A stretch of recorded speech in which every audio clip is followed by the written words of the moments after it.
Abenshi barizi nka Arboretum, ishyamba riri ku butaka bwa Kaminuza y'u Rwanda ishami rya Huye ku gasozi ka Ruhande. Uretse ubwoko bunyuranye bw'ibiti bugize iri shyamba riterano, ni n'ishyamba ricumbikiye n'urundi rusobe rw'ibinyabuzima birimo n'inyamaswa, zimwe muri zo ari nazo abaturage bahinga hafi y'iri shyamba bavuga ko zisohoka zikabonera. Hari nk'abahinzi bahinze hano hakurya, bose pe zabaririye ibishyimbo. Aba nabo mu murenge wa Tumba mu karere ka Huye bavuga ko hanini zibazengereje cyane ari inkende. Inkende zigira ibijumba, ibishyimbo zirashogora, iyo bimaze kuzana imiteja bimaze kurabya nabwo zijya imiteja. Inkende, ingeragere zikunze kutwonera, ziratwonera kenshi, ugahinga ibigori zikarya, ugahinga ibishyimbo zikarya, ndetse n'amateke zirasoroma, nta kintu na kimwe gisigara.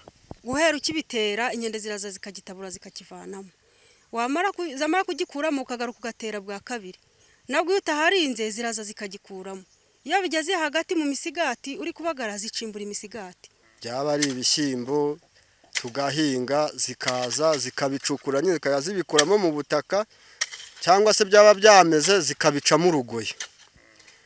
Ubwo rero zamara kugira urumva iyo ikimaze kuzamuka zigacimbura urugoyi cyangwa zigacukura zikagikuramo, ubwo ntago kiba kikimeze nyine. Nta kindi aba bahinzi bifuza uretse kuba hashyirwaho uburyo buhamye bwo gutandukanya icyanya cy'izi nyamaswa n'ubutaka abaturage bahingaho kugira ngo babashe gutekana. Nk'ubu ngubu baza bakareba uko badufasha, noneho twebwe tukabasha kubona umusaruro wacu. Nubwo batagira icyo badufasha, ariko bakareba nk'uburyo bazikumira. Ari igihe twigeze kujya mu nama, haje abanyeshuri ba kaminuza batubwira ko bazazifata bakazijyana muri pariki, ariko twayobewe ahantu byahereye. Ntabura bazivanye hano bakazishyira muri parike zikubakirwa, nawe wahinga ukabona umutekano. Kuri iki kibazo umuyobozi w'akarere ka Huye Bwana Sebutege Ange avuga ko barimo kuvugana n'ikigo cy'igihugu gishinzwe iterambere ngo hashakwe igisubizo gikwiye, hagati aho ngo bakaba bagira inama abahinzi kugerageza guhinga ibihingwa bitakonwa n'izo nyamaswa. Inama twagiye tubagira ni uko bakoresha nanone igishanga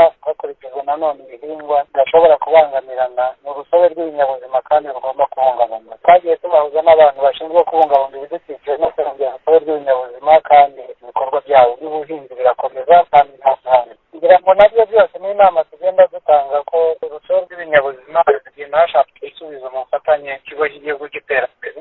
Aba bahinzi bavuga ko atari inkende gusa zibonera nubwo arizo ziganjemo, ariko n'izindi nyamaswa zitunzwe no kurya ibyatsi nk'ingeragere n'izindi nazo ngo usanga zisohoka zikabonera ku buryo ngo bitanoroshye kuba babona ikindi bahinga kitakonwa n'izo nyamaswa, nk'uko ariyo nama bagirwa n'ubuyobozi.